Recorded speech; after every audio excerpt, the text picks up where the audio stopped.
Breaking news आ रही है, America और चीन के बीच तनाव से जुड़ी बहुत बड़ा ब्रेक थ्रू हुआ है। एक बड़ी खबर, आइस मेल्ट हुई है इंडिया और चाइना के बीच।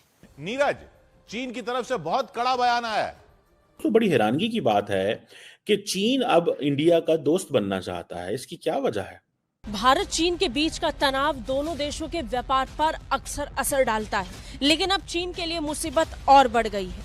अमेरिका के राष्ट्रपति डोनाल्ड ट्रंप के टैरिफ वॉर के आगाज के साथ ही चीन के व्यापार पर भारी प्रभाव पड़ रहा है। चीन नुकसान से निपटने के लिए भले ही बड़ा दावा कर रहा हो, लेकिन ये दावा कुछ कमजोर सा पड़ता नजर आ रहा है। जब चीन अपने आप को तैयार दिखा रहा है, तब चीन भारत को एक ऑफर भी दे रहा है। ऑफर चीन के साथ आने का और मिलकर काम करने का। चीन ने भारत के साथ मिलकर काम करने की इच्छा जताई है। चीनी वज़ीर-ए-आज़म ली चियोंग के एजाज में जोहराना दिया गया। चीन के विदेश मंत्री वांग यी ने कहा कि चीन और भारत को ऐसे साझेदार होना चाहिए जो एक दूसरे की सफलता में योगदान दे।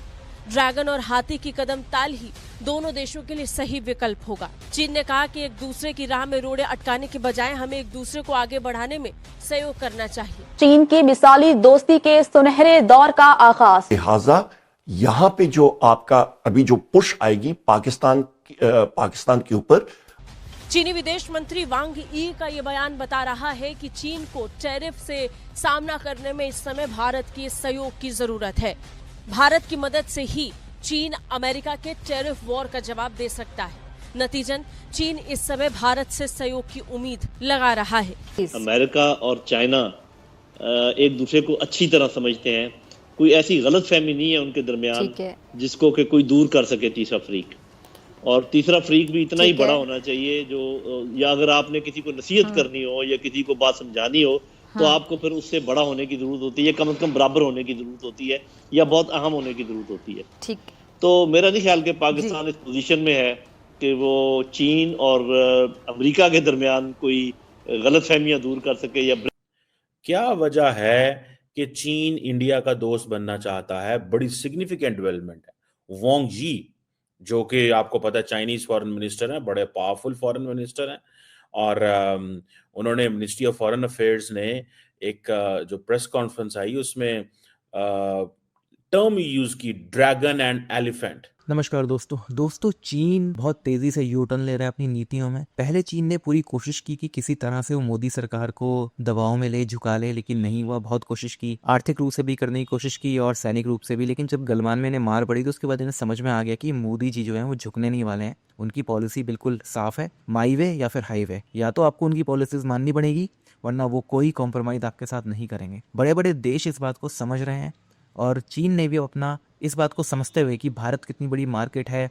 भारत का साथ पकड़ लिया, पाकिस्तान को लात मार दी है। पाकिस्तान आज चीन के लिए कोई मायने नहीं रखता। पाकिस्तान को एक कोशिश की थी चीन ने कि भाई वो एक प्रॉक्सी कंट्री के तौर में यूज करेगा भारत के खिलाफ, लेकिन अब वो सारा का सारा प्लान धरा रह गया क्योंकि मोदी गवर्नमेंट बहुत ही सख्त थी चीजों को लेके। अब चीन ने भारत को चुन लिया और पाकिस्तान को लात मार दी, जिसको देखने के बाद पाकिस्तानी मीडिया में रोना पीटना मचा हुआ है। वही सारी क्लिपिंग्स हम इस वीडियो में देखेंगे। आप इस सब के बारे में क्या सोचते हैं?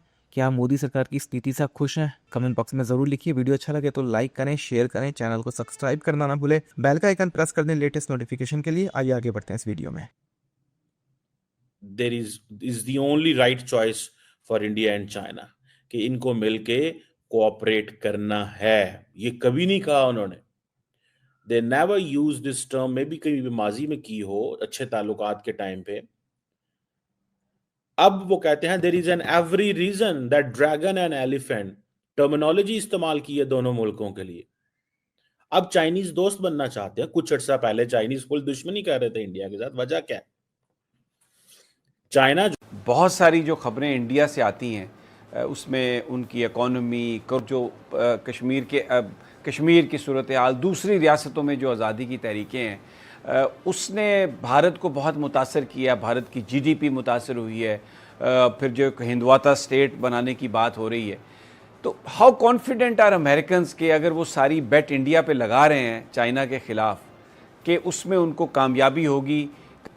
नहीं, बिल्कुल नहीं। उन्हें और चीज़ों के अलावा उन्हें इस बात का भी एहसास है कि इंडिया एक बड़ा मुल्क है और इंडिया उस तरह उनकी बात नहीं मानेगा जिस तरह दूसरे ममालिक मानते हैं।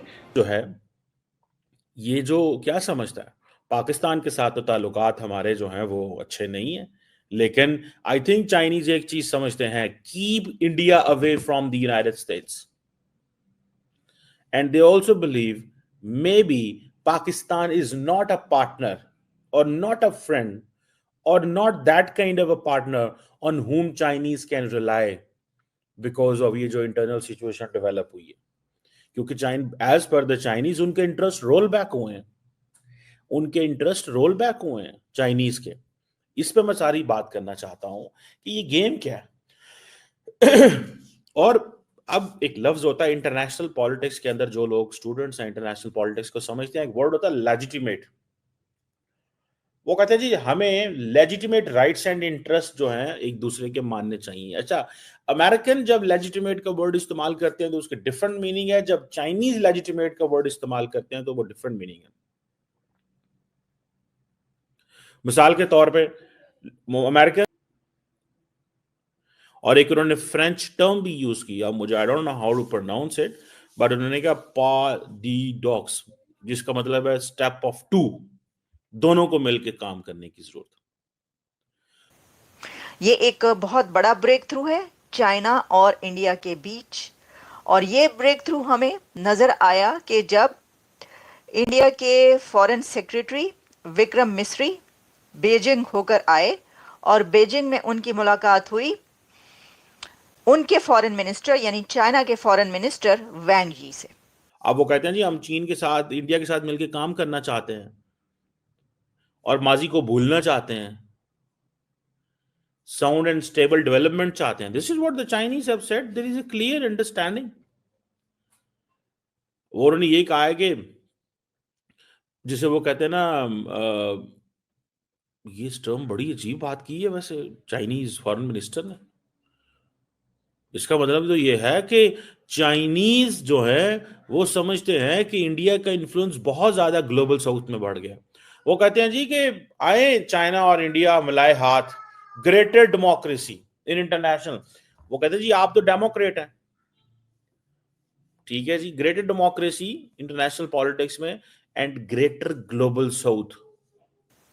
वैंग यी और चाइना के फॉरेन मिनिस्टर वैंग यी और इंडिया के फॉरेन सेक्रेटरी विक्रम मिस्री के बीच डिस्कशन के दौरान चाइना के फॉरेन मिनिस्टर वैंग यी ने ये कहा कि ये ड्रैगन भी इंप्रूव करेगा, यानी कि वो क्या समझ रहे हैं कि आए मिल के चलें। इट मीन्स कि जो इंडिया के गेन्स हैं ग्लोबल साउथ के अंदर, वो सारे के सारे गेन्स लार्जली अमूमन जो लोग हमें देखते हैं वो सारे वो उन टॉपिक्स पे देखना चाहते हैं जिन पे बड़ा शोर गुल, जिसे कहते हैं ना चटखारेदार topic, but this is something a major policy shift in the Chinese government. के लास्ट मीटिंग है, यानी उनका ड्रैगन ईयर खत्म हो रहा है और उसमें जो लास्ट यात्रा हुई है या जो लास्ट विजिट हो रहा है और जो उनकी डिस्कशन हो रही है वो इंडिया के साथ हो रही है।